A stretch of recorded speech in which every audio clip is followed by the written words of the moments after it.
राजा विक्रमादित्य के दरबार में एक रहस्यमयी आदमी आया। उसने राजा को काठ का एक घोड़ा दिखाया और कहा, महाराज, यह ना तो कुछ खाता है और ना कुछ पीता है, और जहां चाहो वहां यह ले जाता है।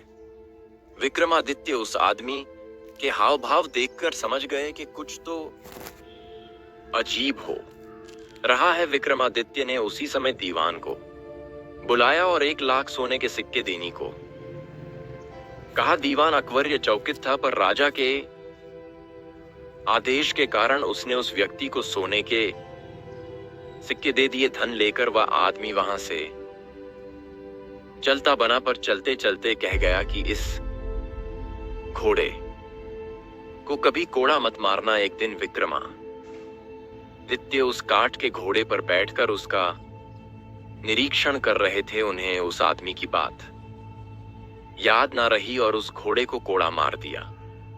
तभी अचानक ही वह काठ का घोड़ा विक्रमादित्य को आकाश में ले उड़ा और समुद्र पार ले जाकर घोड़े ने विक्रमादित्य को एक भयानक जंगल में गिरा दिया। होश संभालकर विक्रमादित्य जब आगे बढ़े तो वह उस भयानक रहस्यमयी जंगल में खो गए।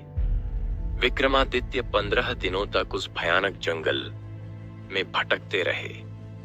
भटकते भटकते उन्हें एक रहस्यमयी गुफा दिखाई दी। उन्होंने देखा कि गुफा के बाहर एक पेड़ है और 2 कुएं भी मौजूद है। पेड़ के ऊपर एक बंदरिया भी बैठी थी, जो कभी नीचे आती तो कभी ऊपर चढ़ती। विक्रमादित्य छिपकर सब हाल देखने लगे। दोपहर होते ही एक तांत्रिक उस गुफा से बाहर आया और कुएं से पानी लिया और उस बंदरिया पर छिड़क दिया। तभी वह एक बहुत ही सुंदर स्त्री बन गई। तांत्रिक पहर भर उसके साथ रहा और फिर दूसरे कुएं से पानी लेकर स्त्री पर छिड़का कि वह फिर से बंदरिया बन गई और पेड़ पर जा बैठी और तांत्रिक वापस उस गुफा में चला गया। यह देखकर विक्रमादित्य को बहुत ही अचंभा हुआ। विक्रमादित्य ने भी कुएं के पानी को जब उस बंदरिया पर छिड़का तो वह एक सुंदर स्त्री बन गई। उन्होंने जब प्रेम से उस स्त्री की तरफ देखा तो वह बोली, हमें ऐसे मत देखो, हम तपस्विनी है, श्राप दे देंगे तो भस्म हो जाओगे। राजा बोला, मेरा नाम विक्रमादित्य है, मेरा कोई कुछ नहीं बिगाड़ सकता। नाम सुनते ही वह स्त्री विक्रमादित्य के चरणों में गिर पड़ी और बोली, हे राजन, आप अभी यहां से चले जाओ, नहीं तो ये तांत्रिक आएगा और हम दोनों को श्राप देकर भस्म कर देगा। विक्रमादित्य ने कहा, तुम कौन हो और इस तांत्रिक के हाथ कैसे लगे? स्त्री बोली, मेरे पिता कामदेव और मां पुष्पावती हैं। जब मैं 12 बरस की हुई तो मेरे घर वालों ने मुझे एक काम करने को कहा। मैंने वह काम नहीं किया तो उन्होंने गुस्सा होकर मुझे इस तांत्रिक को दे दिया। वह मुझे यहाँ ले आया और बंदरिया बनाकर रखा है। सच है, भाग्य के लिखे को कोई नहीं मिटा सकता।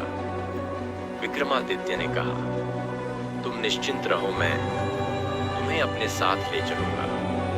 तभी वह तांत्रिक वहां आ पहुंचा और स्त्री को विक्रमादित्य के साथ देखकर उसके क्रोध की सीमा ना रही। विक्रमादित्य के पराक्रम से अनजान तांत्रिक ने अपने काले जादू के प्रभाव से नरभक्ष की सेना बुला ली और उन्हें आदेश दिया कि इस व्यक्ति के टुकड़े टुकड़े कर इसे नोच खाओ। नरभक्षी जैसे ही विक्रमादित्य की तरफ बढ़े तो विक्रमादित्य के क्रोध की सीमा ना रही। अकेला योद्धा नरभक्षी की सेना पर पड़ा और देखते ही देखते विक्रमादित्य ने उन सभी को मौत के घाट उतार दिया।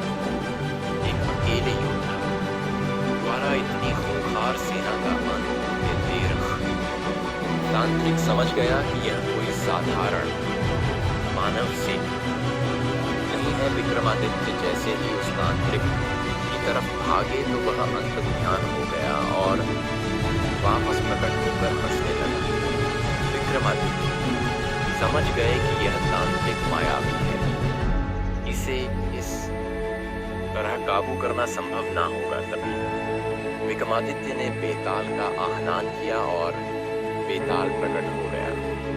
पूरा घटनाक्रम जानकर बेताल ने कहा, हे राजन, आप निश्चिंत रहे, इस दुष्ट को तो मैं देखता हूं। बेताल की शक्तियों के आगे तांत्रिक की शक्तियां धरी रह गई और वह विक्रमादित्य के पैरों में आ गिरा और माफी मांगने लगा।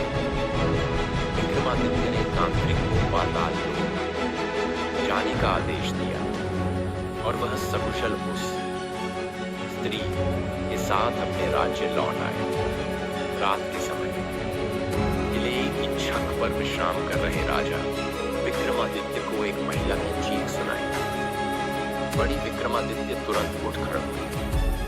महिला की पुकार सुनते ही विक्रमादित्य अपने घोड़े पर सवार होकर उसी दिशा में निकल पड़े। थोड़ी दूरी तय करने के पश्चात विक्रमादित्य ने देखा कि एक भयभीत महिला प्राण रक्षा हेतु चीखती चिल्लाती दौड़े जा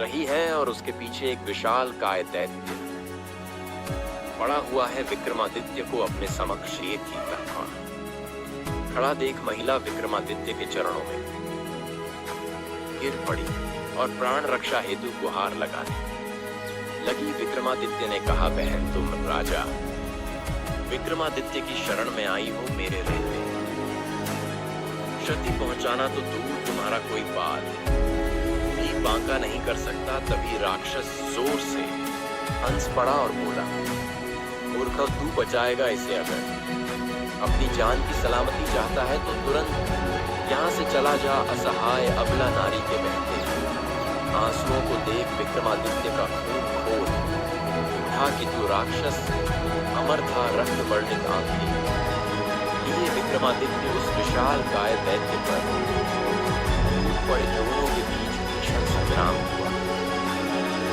विक्रमादित्य ने तलवार के एक ही वर्ष से उस दानव का सर धड़ से अलग कर दिया, लेकिन उस मायावी राक्षस का सर वापस उस धड़ पर जा लगा। यह देख विक्रमादित्य विचलित न हुए और उन्होंने उस महादानव का सर पकड़कर एक तक जमीन पर घसीटा। तभी मौका देखकर राक्षस वहां से भाग खड़ा हुआ। पीठ दिखाकर भागते हुए पर विक्रमादित्य ने वार नहीं किया और उसे जाने दिया। वह उस औरत के पास जाकर बोले, बहन, अब तुम सुरक्षित हो। वह दानव भाग चुका है, खतरा अभी टला नहीं है। राजन, वह राक्षस वापस आएगा और मुझे ढूंढकर वापस इसी स्थान पर ले आएगा। विक्रमादित्य ने कारण पूछा। महिला बोली, मैं सिंघल द्वीप के एक ब्राह्मण की पुत्री हूँ। एक दिन मैं अपनी सहेलियों के साथ गांव के पास ही मौजूद तालाब में स्नान कर रही थी कि तभी इस राक्षस ने मुझे देख लिया और मुझ पर मोहित हो गया। वहीं से यह मुझे यहाँ उठा लाया और मुझे अपना पति मानने के लिए कहता है। विक्रमादित्य ने राक्षस के पुनः जीवित होने का राज पूछा। स्त्री बोली, इसके पेट में एक मोहिनी वास करती है जो मरते हैं इसके मुंह में अमृत डाल देती है, इसी कारण यह जीवित हो जाता है। विक्रमादित्य ने कहा, सग है मां भवानी की इस दैत्य का वध बिना मैं अपने महल में प्रवेश नहीं करूंगा। इतना कहकर उन्होंने उस औरत को सैनिकों के साथ महल भिजवा दिया और खुद राक्षस की खोज में निकल गए। राक्षस झाड़ियों में ही छुपा था। मौका देखकर उसने विक्रमादित्य पर हमला कर दिया। विक्रमादित्य ने तलवार के एक ही पर से उस राक्षस का पेट चीर दिया। तभी उसके पेट से मोहिनी निकली और वह अमृत लेने के लिए भागी। विक्रमादित्य ने बेताल का आह्वान किया और बेताल ने मोहिनी को पकड़ लिया। अमत के अभाव में राक्षस तड़प रहे थे। विक्रमादित्य का पराक्रम देखकर मोहिनी पर मोहित हो गई और वो विक्रमादित्य से विवाह कर उनके साथ महल लौट आई। राजा विक्रमादित्य ने एक महाभोज का आयोजन किया। उस भोज में असंख्य विद्वान, ब्राह्मण, व्यापारी तथा दरबारियां पहुंचे। भोज के मध्य में इस बात पर चर्चा चली कि संसार में सबसे बड़ा दानी कौन है। सभी ने एक स्वर से विक्रमादित्य को दुनिया का सर्वश्रेष्ठ दानी घोषित किया। राजा विक्रमादित्य लोगों के भाव देख रहे थे। तभी उनकी नजर एक ब्राह्मण पर पड़ी जो अपनी राय नहीं दे रहा था, लेकिन उसके चेहरे के भाव से स्पष्ट प्रतीत था कि वह सभी लोगों के विचार से सहमत नहीं है। विक्रमादित्य ने उससे उसकी चुप्पी का कारण पूछा तो वह डरते हुए बोला कि सबसे अलग राय देने पर कौन उसकी सुनेगा। विक्रमादित्य ने उसे निर्भय होकर बात कहने को कहा। ब्राह्मण ने कहा, विक्रमादित्य बहुत बड़े दानी है, यह बात सत्य है, पर इस भूलोक के सबसे बड़े दानी नहीं है। यह बात सुनते ही सभी चौंक गए। साधु ने कहा, समुद्र पार एक तक्षशिला नामक राज्य है, जहां का राजा अधिरथ जब तक 1,00,000 स्वर्ण मुद्राएं प्रतिदिन दान नहीं करता तब तक वह अन्न जल ग्रहण नहीं करता है। अगर यह बात असत्य प्रमाणित होती है तो मैं कोई भी दंड पाने को तैयार हूँ। विक्रमादित्य ब्राह्मण की स्पष्ट वादित से बहुत प्रसन्न हुए और उन्होंने उसे पारितोषिक देकर सादर विदा किया। ब्राह्मण के जाने के बाद विक्रमादित्य बेताल का स्मरण किया। जब बेताल उपस्थित हुआ तो विक्रमादित्य ने बेताल को समुद्र पार राजा अधिरथ के राज्य में पहुंचा देने को कहा।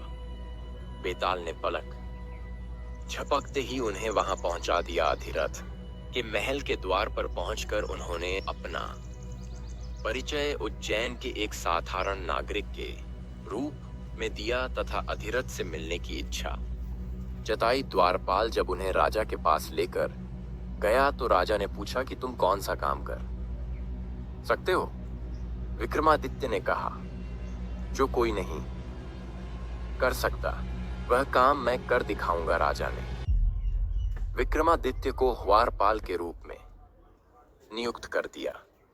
विक्रमादित्य ने देखा कि राजा अधिरथ सच में प्रतिदिन 1,00,000 सोने की मुद्राएं दान में देता है। उन्होंने यह भी देखा कि राजा अधिरथ रोज शाम अकेला कहीं निकलता है और जब लौटता है तो उसके हाथ स्वर्ण मुद्राओं से भरी हुई थैली होती है। एक दिन शाम को विक्रमादित्य ने छिपकर राजा का पीछा किया। उन्होंने देखा कि राजा समुद्र में स्नान करके एक मंदिर गया और एक प्रतिमा की पूजा अर्चना करके के उबलते तेल के कड़ा में कूद गया। जब उसका शरीर लकर भुन गया तो कुछ चुड़ैलों वहां आई और भुना शरीर कड़ा से निकालकर नोच नोच कर खा तृप्त होकर चली गई। चुड़ैलों के जाने के बाद प्रतिमा से एक देवी प्रकट हुई और अमृत की बूंदें डालकर राजा को जीवित कर दिया। देवी ने 1,00,000 स्वर्ण मुद्राएं अधिरथ की झोली में डाल दी और वह खुश होकर महल लौट आया। सोने के सिक्कों का रहस्य जानकर विक्रमादित्य नदी में कूद गए और स्नान करके मंदिर में देवी की पूजा की और तेल डाल दिया। कढ़ाई में अपने शरीर का समर्पण कर दिया। तभी चुड़ैल आई और विक्रमादित्य का जला भुना शरीर खाकर तृप्त होकर चली गई। देवी प्रकट हुई और कढ़ाई में अमृत डालकर विक्रमादित्य को जीवित कर दिया। देवी ने विक्रमादित्य को स्वर्ण मुद्राएं देनी चाहिए। उन्होंने यह कहकर मना कर दिया कि उनके लिए देवी की कृपा ही सर्वोपरि है और उन्होंने 7 बार यह क्रिया दोहराई। 7वीं बार देवी ने कहा, बस करो, तुम्हें जो मांगना है मांग लो। विक्रमादित्य इसी अवसर की ताक में थे। उन्होंने देवी से वह थैली ही मांग ली जिससे स्वर्ण मुद्राएं निकलती थीं। ज्यों ही देवी ने वह थैली विक्रमादित्य को सौंपी तो मंदिर, प्रतिमा सब कुछ गायब हो गया। अब दूर दूर तक केवल समुद्र तट दिख रहा था। विक्रमादित्य वह चमत्कारी थैली लेकर चले गए। अगले दिन जब राजा वहां आया तो वह बहुत दुखी हुआ। उसका वर्षों का 1,00,000 स्वर्ण मुद्राएं दान करने का नियम टूट गया। राजा ने अन्न जल त्याग दिया और अपने कक्ष में असहाय पड़ा रहता। अत्यधिक अस्वस्थ राजा मरनाश की हालत में अंतिम सांसें गिन रहा था कि तभी विक्रमादित्य राजा के पास आ पहुंचे और उनकी उदासी का कारण पूछा। राजा ने विक्रमादित्य को सारा हाल कह सुनाया। विक्रमादित्य ने वह चमत्कारी थैली राजा को देते हुए कहा कि रोज रोज कड़ा में कूदकर आपको प्राण गंवाते देख मेरा हृदय विचलित हो गया था, इसलिए मैंने देवी से वह चमत्कारी थैली ही सदा के लिए प्राप्त कर ली जिससे सोने के सिक्के निकलते थे। राजा अधिरथ तुरंत भाप गए कि उनके साथ सामने खड़ा शख्स कोई साधारण मानव नहीं है। उन्होंने विक्रमादित्य से उनका वास्तविक परिचय पूछा तो विक्रमादित्य ने कहा, मैं उज्जैन नगरी का राजा विक्रमादित्य हूं।